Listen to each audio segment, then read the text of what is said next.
Morning बच्चों। बेटा आज आपकी क्लास 9th की साइंस की 39 वर्कशीट आई है। बल तथा गति के नियम हम पिछली वर्कशीट में बल के बारे में पढ़ चुके हैं। आज हम गति का पहला नियम पढ़ेंगे। गति के बेटा 3 नियम हैं और इन 3 नियम को सर इसाक न्यूटन द्वारा दिया गया है। गति का पहला नियम कहता है कि प्रत्येक वस्तु अपनी स्थिर अवस्था या सरल रेखा में एक समान रहती है जब तक कि उस पर कोई बाहरी बल कार्यरत ना हो। इसको और सरल भाषा में समझिए बेटा कि अगर कोई वस्तु रुकी हुई है तो रुकी हुई रहेगी, चल रही है तो चलती रहेगी जब तक कि उस पर कोई बाहरी बल ना लगे। इसे जड़त्व का नियम भी कहा जाता है। तो जड़त्व क्या होता है? जड़त्व का मतलब होता है किसी भी वस्तु का वह प्राकृतिक गुण जो उसकी विराम या गति की अवस्था में परिवर्तन का विरोध करता है, उसे जड़त्व कहते हैं। यानी कोई चीज़ रुकी है तो वो चाहेगी कि वो रुकी हुई रहे, वो अपनी अवस्था में परिवर्तन नहीं चाहती, तो इसी को क्या कहते हैं? जड़त्व का नियम।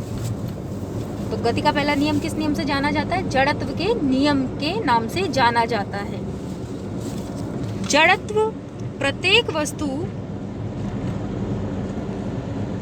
अपनी गति की अवस्था में परिवर्तन का विरोध करती है, वह अपनी मूल अवस्था को बनाए रखना चाहती है और किसी भी वस्तु का द्रव्यमान उसके जड़त्व का माप है। क्वेश्चन आता बेटा जड़त्व को हम कैसे मापते हैं? तो जड़त्व हम मापते हैं द्रव्यमान से। एक साइकिल है और एक ट्रक है, आप किसको आसानी से गति करा सकते हो? साइकिल को। ट्रक को अगर आप हाथ लगाओगे, धक्का लगाओगे, क्या उसको अपनी जगह से हिला सकते हो? नहीं ना, क्योंकि साइकिल की अपेक्षा ट्रक का द्रव्यमान ज़्यादा होता है, तो उसका जड़त्व भी ज़्यादा होगा और जितनी भारी वस्तु होगी उसका जड़त्व हल्की वस्तु की तुलना में ज़्यादा होगा और उसे हिलाने के लिए अधिक बल की आवश्यकता होगी।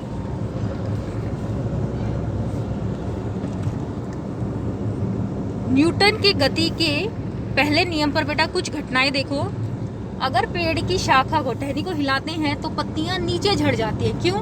हमने पेड़ की टहनी को हिलाया तो टहनी गति में आ गई, लेकिन पत्ती तो अपनी अवस्था में परिवर्तन नहीं चाहती, इसलिए वो अपने जड़त्व, अपने द्रव्यमान के कारण नीचे गिर जाती है। गाड़ी की अवस्था में परिवर्तन, चलती हुई गाड़ी, आप बस में खड़े हैं, वो चल रही है, एकदम से ब्रेक लगते हैं तो क्या होता? हमारे निचला शरीर यानी पैर तो बस के साथ गति में थे, लेकिन जैसे ही ब्रेक लगते हैं वो तो पैर तो हमारे विराम अवस्था में आ जाते, लेकिन हमारे शरीर का ऊपरी भाग वो गति में रहता है, इसलिए झटके से वो आगे की तरफ गिरता है। यही कारण है कि कार में, बस में ड्राइवर को ये कहा जाता है कि सीट बेल्ट बांधिए। अगर ब्रेक लगता है तो हमारा शरीर जड़त्व के नियम के कारण आगे की तरफ गति करता है, जिससे हमें चोट लग सकती है। अगर हमने सीट बेल्ट बांधी होगी तो उस समय हम दुर्घटना से बच सकते हैं। कालीन चादर को डंडे से पीटने पर धूल का अलग होना। कालीन डोरमेट होती है, उसको साफ करते हैं तो हम क्या करते हैं? डंडा मारते हैं, झाड़ू मारते हैं, तो जो धूल मिट्टी उसके अंदर होती है वो भी अपने जड़त्व के कारण बाहर आ जाते हैं। तो यहाँ कौन सा नियम लागू हो रहा है? न्यूटन का गति का पहला नियम। अब वर्कशीट के क्वेश्चन देख लेते बेटा। पहला क्वेश्चन है जड़त्व को परिभाषित कीजिए। तो जड़त्व की परिभाषा आपको 3rd लाइन में मिलेगी। यहाँ से किसी भी वस्तु का वह गुण जो उसकी विराम या गति की अवस्था में परिवर्तन का विरोध करता है उसे हम क्या कहते हैं? जड़त्व का नियम कहते हैं। तो ये आ गया आपका क्वेश्चन 1 का आंसर। अगला है गति के पहला नियम उदाहरण सहित लिखिए।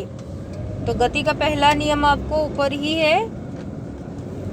प्रत्येक वस्तु स्थिर अवस्था या सरल रेखा में एक समान गति बनाए रखना चाहती है। जब तक कि उस पर कोई बाहरी बल कार्यरत ना हो। तो आप उदाहरण, आपको बहुत सारे यहाँ से आप उदाहरण लिख सकते हैं।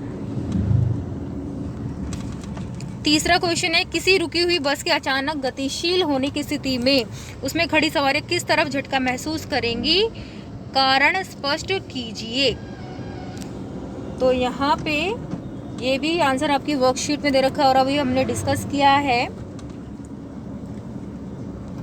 यहाँ है आपका आंसर क्वेश्चन नंबर 3 कि अचानक ब्रेक लगने पर बस रुक जाती है, हमारे शरीर का ऊपरी भाग गतिशील रहता है और हमारे शरीर की गति कहाँ होगी, आगे की तरफ होगी। ये आपके क्वेश्चन नंबर 3 का आंसर है।